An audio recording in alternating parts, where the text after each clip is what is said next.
Interesting है। अब हम आगे चलते हैं। सबसे पहले हम लोग एयर पोल्यूशन की बात करेंगे। तो यहां पर अलग अलग लेयर्स हैं, कौन कौन से टाइप के पोल्यूशन होते हैं। सबसे पहले will talk about air pollution. ठीक है, सबको पता है एयर पोल्यूशन के बारे में। तुम एक्टिवा चलाते हो, ठीक है, तो उसमें पेट्रोल डलता है। कार चलाते होंगे पापा, उसमें पेट्रोल या डीजल जलता होगा। जितनी गाड़ियां चलाते हो उसमें कुछ ना कुछ ईंधन है जो जलता है।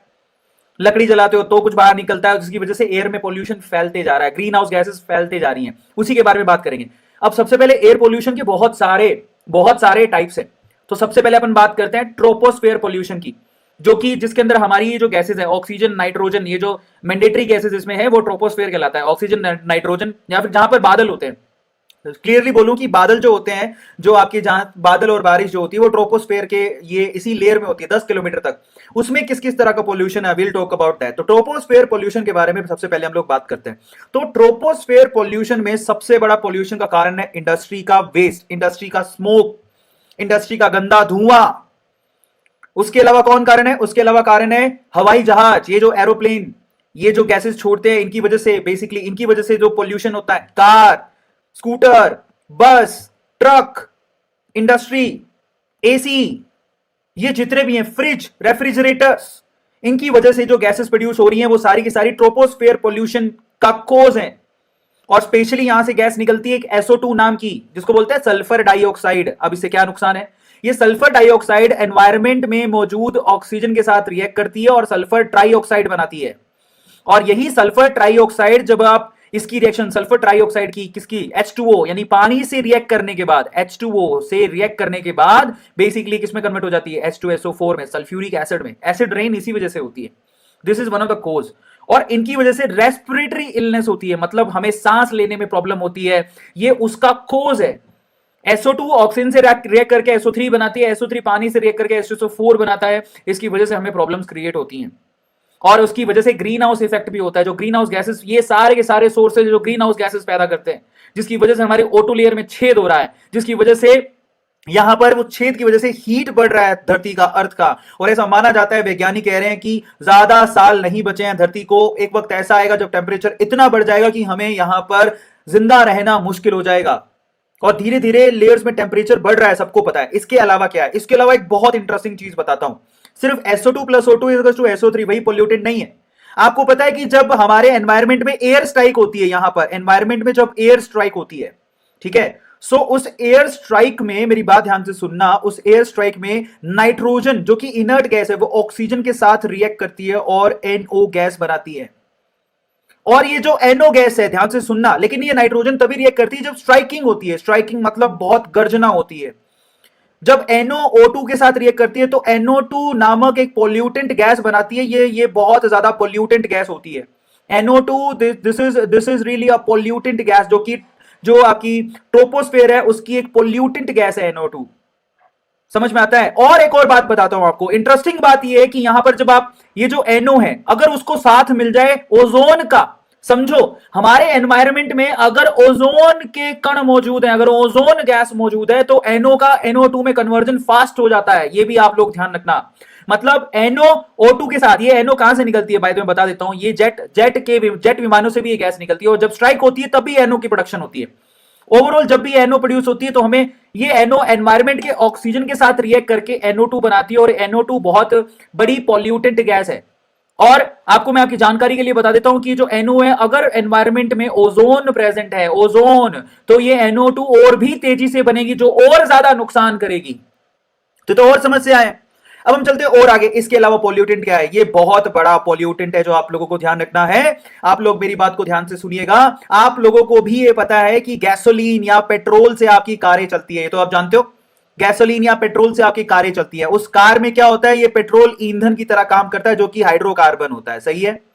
अब अगर आप मेरी बात ध्यान से सुन रहे हो तो ध्यान से अब समझना कि ये जो पेट्रोल है उसका जब इनकंप्लीट कंबशन होता है, इनकंप्लीट मतलब कंबशन पूरी तरह से ईंधन जला नहीं, तो यहां से जो धुआं बाहर निकलता है, उस धुएं में कार्बन के कण भी होते हैं। उसको बोलते हैं अनबर्न्ड फ्यूल, बिना जला हुआ फ्यूल जिसमें कार्बन के कण बाहर निकलते हैं। इतनी एफिशिएंट गाड़ियां नहीं है हमारे पास। इसकी वजह से यहां पर इसके साथ कार्बन के कण भी बाहर निकलते हैं, उसको इनकंप्लीट कंबशन कहते हैं। और आपको मैं आपकी जानकारी के लिए बता देता हूं, इसी इनकंप्लीट कंबशन से जो हाइड्रोकार्बन हवा में बाहर निकलता है, जिसकी वजह से कार्सिनोजेनिक कार्सिनोजेनिक ये डिजीज होती है जो कैंसर के लिए रिस्पॉन्सिबल होती है। ये हाइड्रोकार्बन, ये अनबर्न्ड हाइड्रोकार्बन की वजह से होता है। Now this is really very important, इसलिए कह रहा हूं कि आप पूरे चैप्टर को ना नॉलेज के बिहाफ पे देखना। आप नीट के बिहाफ के साथ साथ आपको नॉलेज की जरूरत है कि जो गाड़ियों में आप लोग ईंधन डालते हैं वो पूरी तरह से जब कंबशन उसका नहीं होता है तो एनवायरमेंट में जो कार्बन के कण बाहर निकलते हैं उसे अनबर्न्ड फ्यूल कहते हैं, जिसकी वजह से कार्सिनोजेनिक, ये कोज है कार्सिनोजेनिक का, ये हाइड्रोकार्बन जो यहां से बाहर निकल रहे हैं। Are you getting my point? Yes और no, please tell me, is it clear to all of you? चलिए अब और आगे चलते हैं। इसके अलावा एक बहुत ही खतरनाक गैस है जो क्या बताऊं मैं पता नहीं आप लोग बताना चाहिए कि नहीं बताना चाहिए। मैं आपको एक थोड़ी सी बताता हूं। जब मैं कॉलेज में था तो मेरा एक दोस्त इस गैस की वजह से उसका डेथ हो गया था। ये गैस है कार्बन मोनोऑक्साइड। ये गैस कार्बन मोनोऑक्साइड एक साइलेंट किलर है, डेडलीस्ट गैस माना जाता है इसे। ये किस वजह से प्रोड्यूस होती है? ये प्रोड्यूस होती है बेटा जब आप क्या करते हो, एक लिमिट में जब लकड़ी को पूरी तरह से ऑक्सीजन नहीं मिलती, जहां पर ऑक्सीजन की कमी होती है वहां पर कार्बन, कोई भी चीज जलाओगे तो कार्बन मोनोऑक्साइड पैदा होती है बजाय कार्बन डाइऑक्साइड के। मेरी बात को ध्यान से सुनना, जब ऑक्सीजन एक्सेस में होती है तो CO2 गैस बाहर निकलती है, लेकिन जब कंबशन आप लिमिटेड ऑक्सीजन के साथ कराते हो तो कार्बन मोनोऑक्साइड बाहर निकलती है। ये जनरेटर आपने देखा हो पुराने जमाने में, जनरेटर आज भी शादियों में इस्तेमाल होता है। जो बच्चे देख रहे हैं दूर दराज के शहरों और गांवों में, आज भी वहां जनरेटर इस्तेमाल होते हैं। उस जनरेटर में कार्बन मोनोऑक्साइड बाहर निकलती है। या फिर गैस के सिलेंडर वाले जो हीटर होते हैं, आपने कभी देखा होगा, उसमें कार्बन मोनोऑक्साइड बाहर निकलती है। यह आपको पता होना चाहिए, जो कि कलरलेस होती है, ऑर्डरलेस होती है, हमें मालूम भी नहीं पड़ेगा, स्मेल भी नहीं आती है उसकी, और कोई कलर नहीं होता है उसका। जो गैस के गीजर होते हैं ना, उनमें भी अगर गैस लीक हो गया तो वहां से कार्बन मोनोऑक्साइड बाहर निकलती है। अब उससे समस्या क्या है?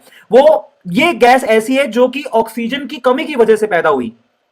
समझ में आ गया? अब ये क्या करती है, आपके हीमोग्लोबिन में घुसती है, आपके हीमोग्लोबिन में घुसना शुरू हो जाती है, आपको मालूम भी नहीं पड़ेगा, धीरे धीरे आप फेंट हो जाओगे, आप गिर जाओगे, और अगर आपको किसी ने नहीं बचाया तो यहां पर आपकी डेथ हो जाएगी, अननोटिसेबल डेथ होती है, जिसकी वजह से, और अगर मान लो आप बच भी गए तो आपके सीरियस ब्रेन इंजरीज हो जाएंगी, ब्रेन डिसऑर्डर हो जाएंगे। ये एक बहुत ही खतरनाक गैस है कार्बन मोनोऑक्साइड।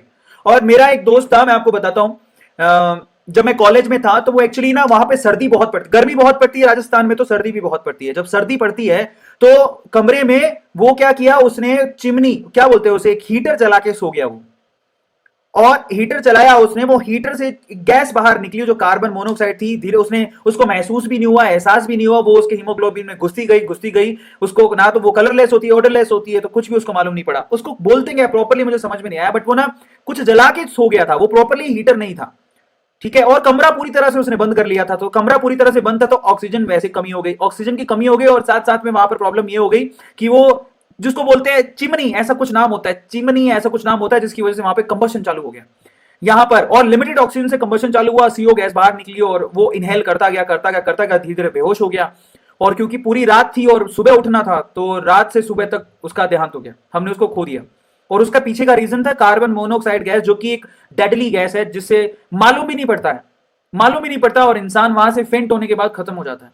सो ये बहुत डेडली गैस है जिसका आपको ध्यान रखना पड़ता है, जो आपके हीमोग्लोबिन में मिलके एक्चुअली आपको खत्म कर डालती है।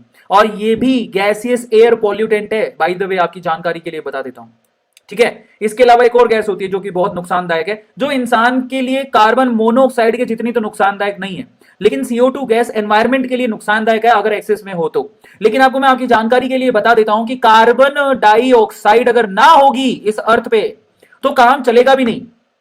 कार्बन डाइऑक्साइड का होना जरूरी है इन प्लांट्स के लिए, क्योंकि कार्बन डाइऑक्साइड, प्लांट क्या करते हैं, सनलाइट और कार्बन डाइऑक्साइड की प्रेजेंस में ही वो क्या बनाते हैं, अपने लिए खाना बनाते हैं। आपको तो पता होगा, सारे बायो के बच्चे जानते हैं। तो कार्बन डाइऑक्साइड का होना जरूरी है, वो इतनी खतरनाक नहीं है जितनी कार्बन मोनोऑक्साइड है, समझ में आता है। लेकिन ओवरऑल अगर इसकी एक्सेस हो गई तो ग्रीन हाउस इफेक्ट बढ़ते जाता है।